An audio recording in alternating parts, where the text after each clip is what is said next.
Hey everyone, Conrad here from Elevated Living. Lots of exciting things happening in prop tech, and I know people have been following the big investment that happened into Flow.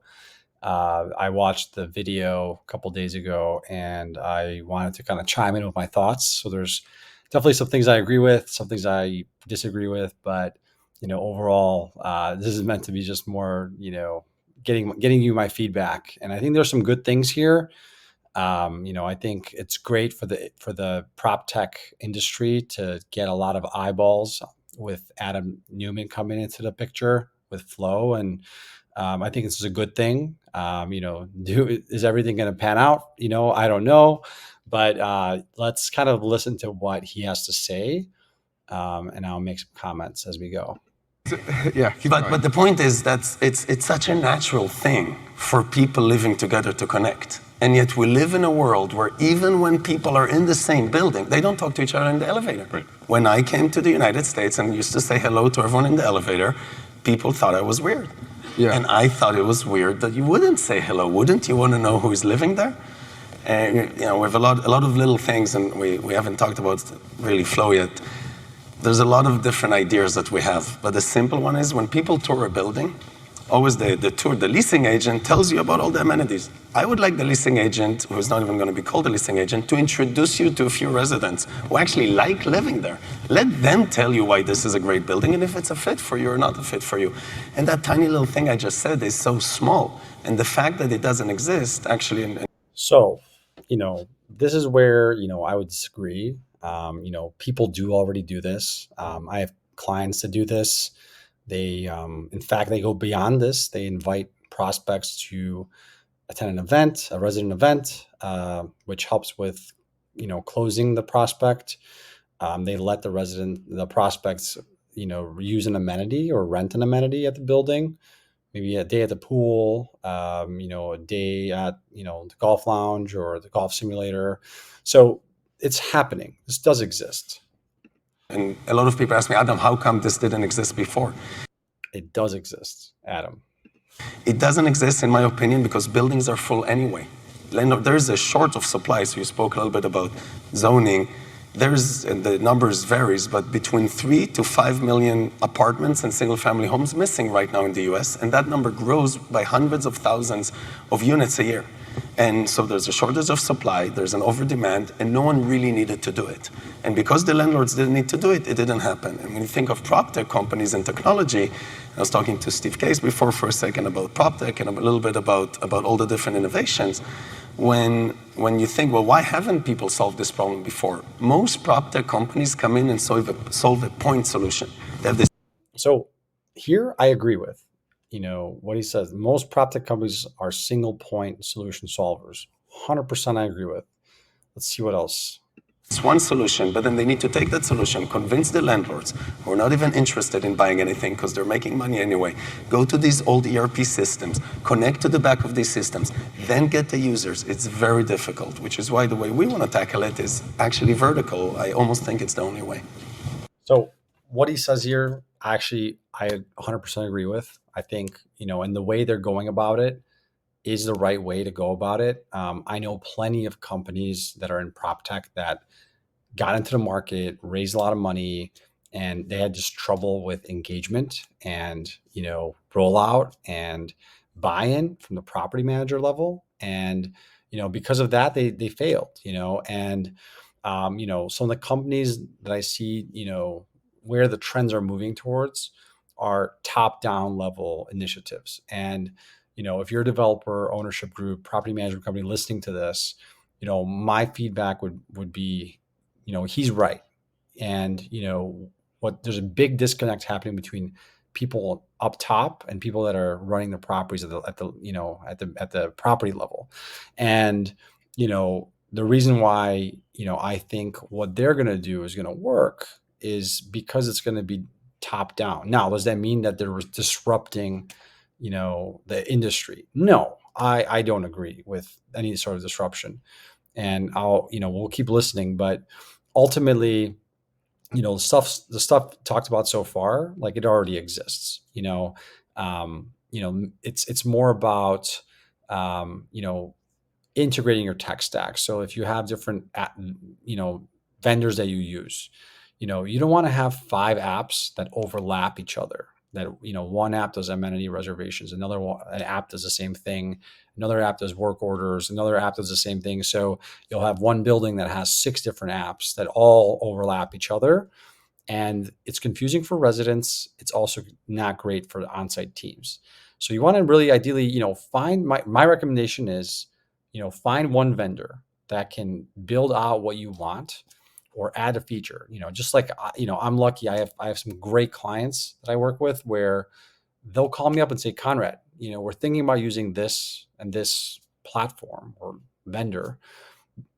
You guys don't do this, but can you guys, are you guys able to build that? Because we'd rather stay in one platform. Can you guys build that for us? That's the partnership you want.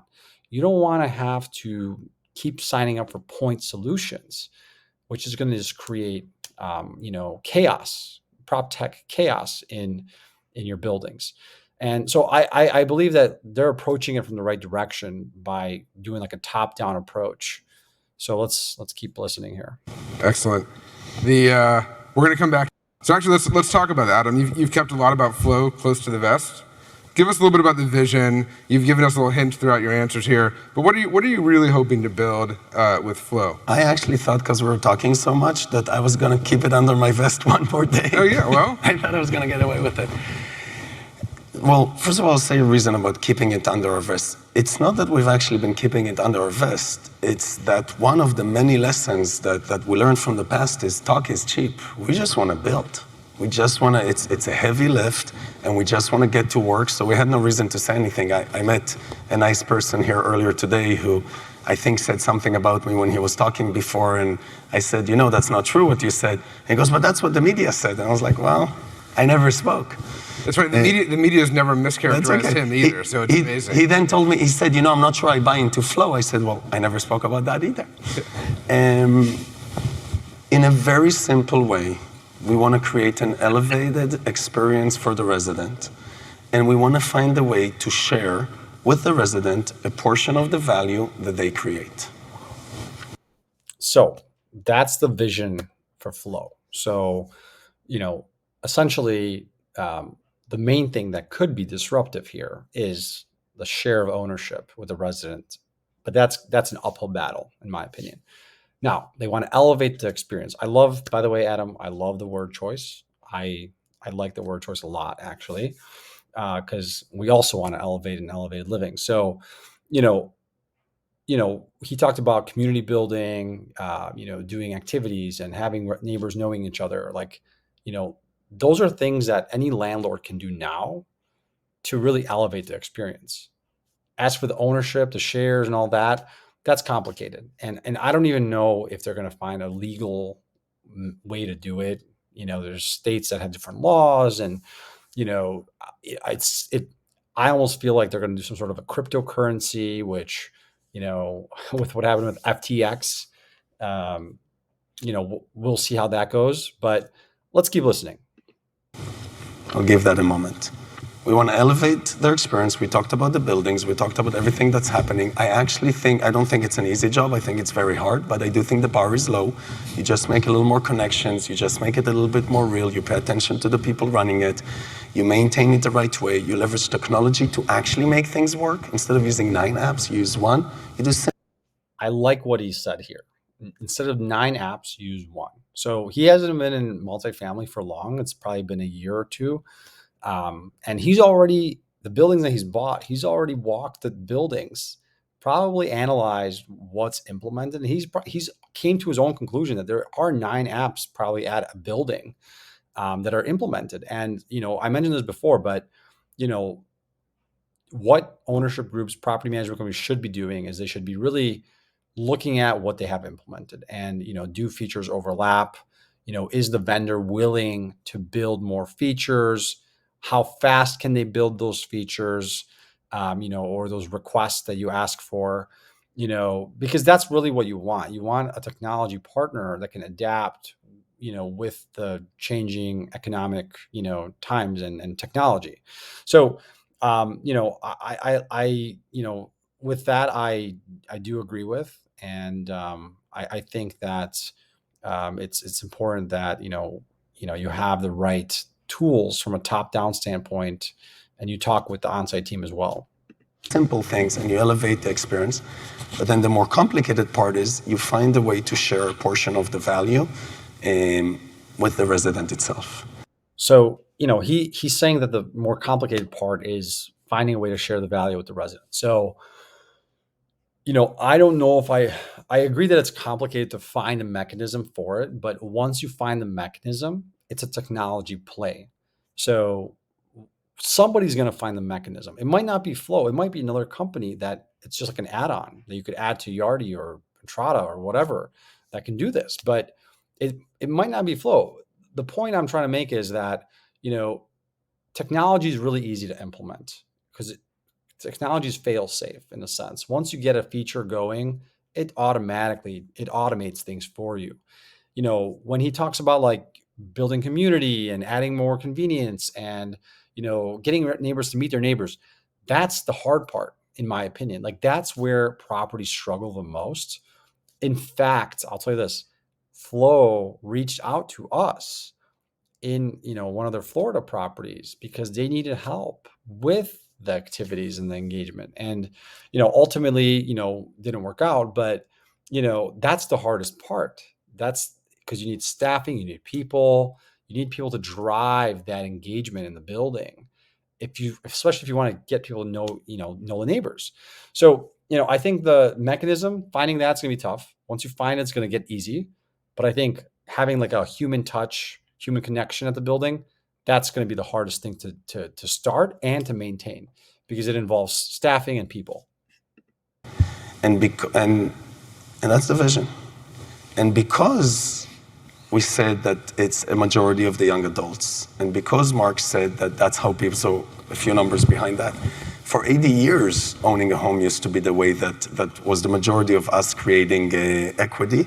And 60% of Americans today, in average, their equity is in the home. That is the majority of equity. So if we're correct and 70% are renters, and that number is only going to go up, well, where are they going to create equity? And if they're going to be renters for 10 years, 20 years, when you go into these apartment buildings, and it's true about single family, but for today we'll talk about apartments. If you're going to go into these multifamily buildings and you're going to have this disconnected experience that you just said, but you're not only going to be there for 2 years and then get married and move to home, you're going to be there for 20. That sounds soul crushing. Right. And therefore, you have to solve both of the. So, people living there for 20 years, I don't know if that's going to happen.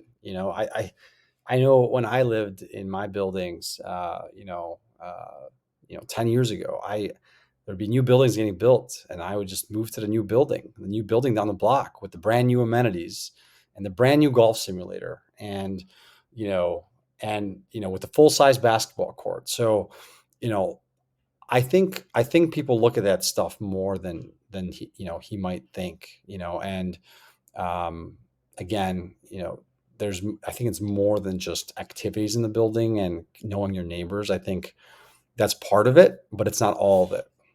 Sides.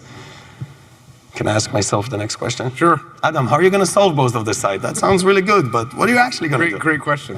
Thank you. Thank you for that great question. Yeah. Well, we have 4 pillars as we're looking at the business today. We have the first one, which is a branded technology-first management company that actually runs. So notice this is the 4 pillars of Flow, of what their business model. So first one, he said branded technology, branded management company. So, for those of you listening, branded is the way to go. Elevated Living, we've been making branded apps for many years now. And there was a time where we didn't do branded apps. And what we realized was that the branded apps have much higher engagement than regular, like an Elevated Living app. That's like a generic name. So what we found was that, one, residents, when they move to a building, they are more comfortable downloading an app that also is the name of their building, right? Because they're familiar with that already. But 2, you could also brand for your management company. So, you can brand it to the building or to the management company. And both of those things are great to do because they give your brand recognition. People are, opening up their app. They're, participating in local, perks programs, or flashing their app, trying to get a discount at a restaurant. They're showing off your brand all over. And, big hotel chains like Hilton, that's all they do. And, I think if they have if a resident has a great experience at one of your properties, there's a higher likelihood if they ever move, they're going to stay within your brand. So I think, again, my 2 cents is, branded apps and branding your property management company does matter. And, you want to make sure that everything aligns, the tech, the staffing, the back end operations, everything needs to be in sync, if you want to do it the right way. Owns the buildings. We have an asset management or real estate fund or asset management. And just like there's branded companies already. There's already asset managers, no disruption yet. Real estate company that actually owns the buildings. And something cool about our new business, we actually own buildings together already. One of the biggest words that Mark and Ben used, as I said before, is alignment. Alignment, alignment, alignment. So for perfect alignment, we contributed into this business at least as much as Andreessen contributed into this business. And I'm very excited about it. And it's amazing to feel like that. And then we have a financial services company. So number one. So financial services company, again, there's already companies that do rewards for paying rent. And, I think what they're doing is they're going to just try to put everything under one umbrella, top down. So if you're a landlord and you're listening, you can do this yourself. What they're doing is the same. You hire Elevated Living to make your branded apps. You have an asset manager, or you are the asset manager, you're the ownership group, whatever it is. You have payments, you make a financial payments company, which there are companies that already do rewards, and they give residents perks and discounts. All that can be built into your existing PMS system.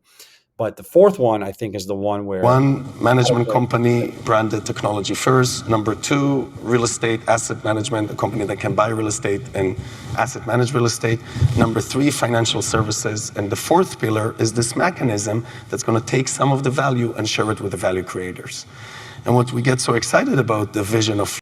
So fourth one, you're right, the mechanism for sharing, some sort of equity or shares with the people that are renting. So I think he's going to keep talking about that more. So let's keep listening. Flow and the business of flow is that it's actually a flywheel.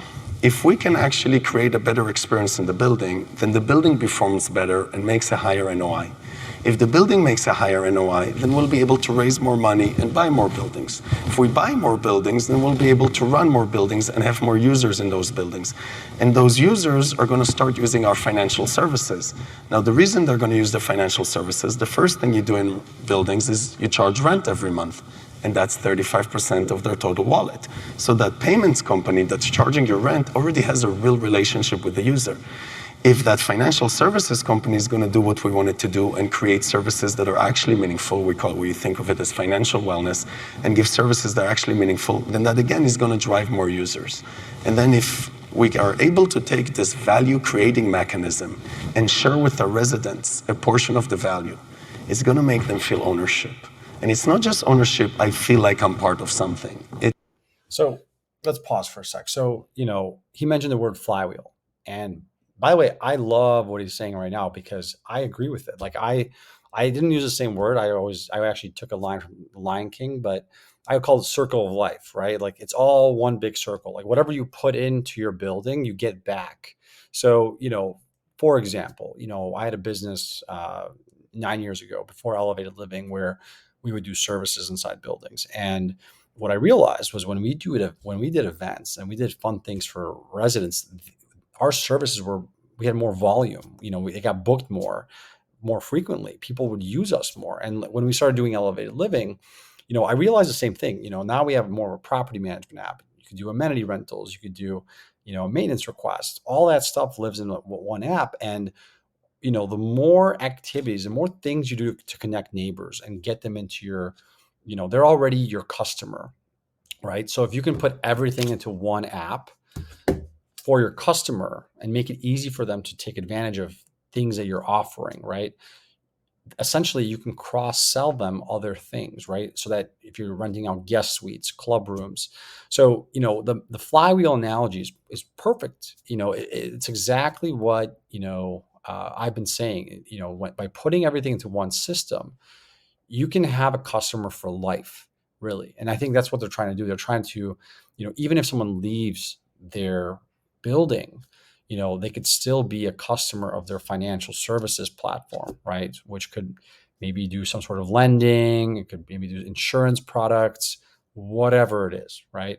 So I think, this can definitely potentially work. Now, the stock, the ownership part of it, I'm a little hesitant with, because there's a lot of laws that go with that, and um, you know, let's keep listening about that part. It's I actually own part of something. And again, the word ownership is a very complicated word, especially in this place.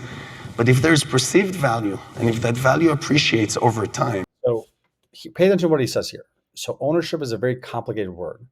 So being careful with the way how he's wording ownership, because I don't think the residents are going to be true owners of the asset.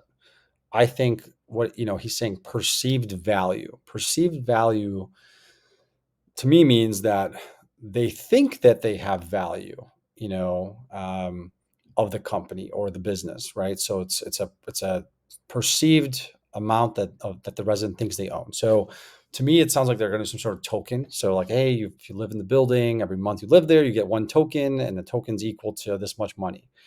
So I think that might be what they're doing here. But to me, that's you know it's, again, my opinion. It's almost the same thing as a pyramid scheme in a sense. Where the more people move in, the more people get tokens. And the value of the building goes up. So, I don't know how that's going to work. I think true ownership is true ownership. Like, if I actually had a percentage of the building, and if it was a tiny percentage, I don't know what the return on that would be, how much cash, how many dividends I would get on a yearly basis, but probably wouldn't be much. Then I feel like I'm part of a community. And a very funny example that we like to give is if you're in your apartment building and you're a renter and your toilet gets clogged, you call the super. If you're in your own apartment and you bought it and you own it and your toilet gets clogged, you take the plunger. And so, this, I don't know if I agree with, what he's saying is, he's making an analogy between two things where one of them is not even relevant to what Flow's doing, in my opinion. So in one example, you're a full owner of a condo. The other example, you're renting. Again, and he's comparing the two different things. Like in Flow, you're still going to be renting. You're going to be renting your apartment, at the building that they own. And, the reality is that, you're not going to be a full owner. And if someone's paying 5-10 grand a month in rent, to live at one of Flow's buildings, I'm pretty sure they're going to want you to come and unclog their toilet for them. The reason why people pay that much is for convenience. They want life to be easy because they're busy. They're working professionals. They want things to be done for them. They don't want to deal with maintenance issues. So I don't agree with that. I think that, it's a good, good speech, but, I just don't know if it makes sense from a, this versus this example. It's two different examples. Like if you own a condo, you own it outright. It's your condo. If you're renting and you have a few tokens that, represents a perceived value, I don't think that's going to make someone plunge their toilet anytime soon. And it's the difference when feeling like you own something to just feeling like you're renting, from being transactional to actually being part of a community.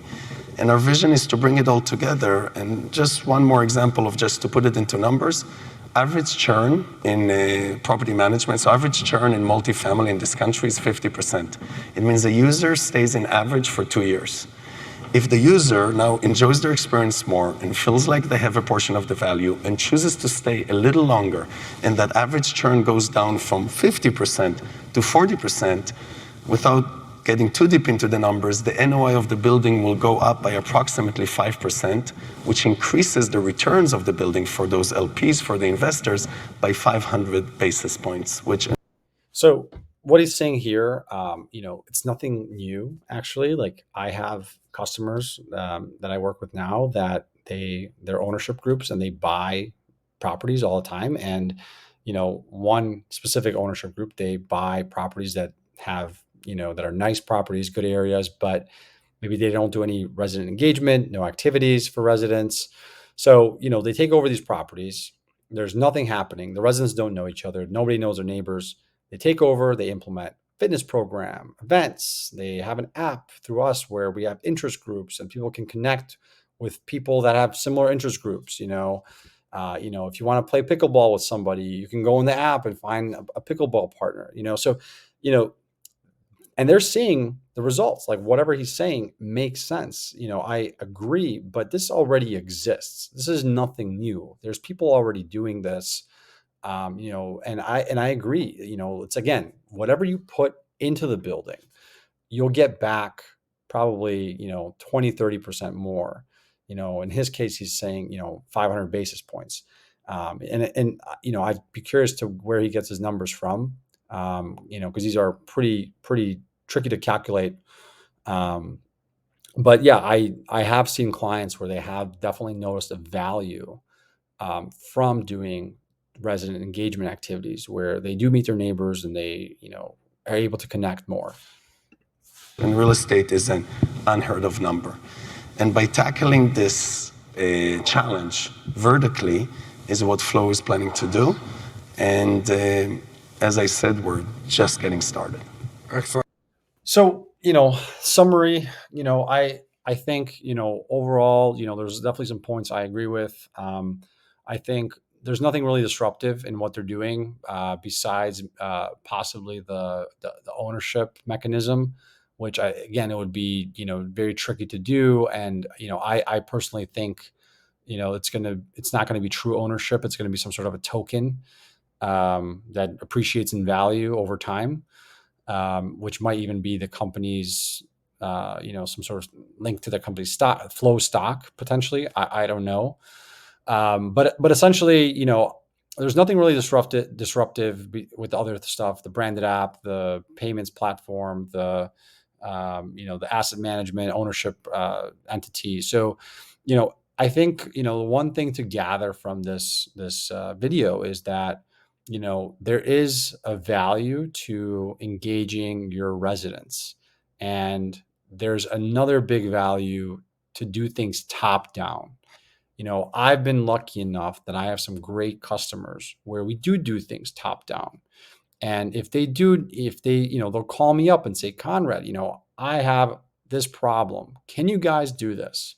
And we build it for them versus them having to buy and pay for, another per unit, per month, vendor that does one thing. So, I think that, there needs to be, definitely more connection between upper corporate and people that are boots on the ground, because there's definitely a disconnect. I think that's going to help a lot. And, I think there's anything to worry about? Yeah. If you don't connect your upper level, lower level management, there is something to worry about. And if you don't get your tech stack, fixed up and, streamlined, you do have something to worry about as an ownership or property management company. But if you have all those things taken care of and you're handling with the right approach, then you have nothing to worry about. I think that, in the worst case scenario, if there is some sort of ownership mechanism created, there's going to be copycats, and they're going to figure out a way where you can just plug it into your Yardi and it'll be the same exact experience that Flow is doing.